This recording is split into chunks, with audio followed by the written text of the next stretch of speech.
النهارده؟ تعالوا نقضي يوم جامد في بنها انا وسندباد. عايزين وعشان انت بتحب الفول انا هبدأ بالفول. بسم الله. انت اللي عمال ترزع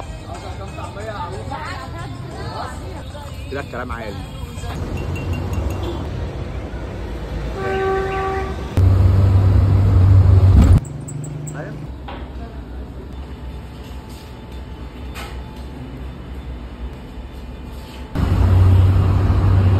والغدا يبقى اكله فوسفور رايقه جدا عند مطعم مياس في الفيلا.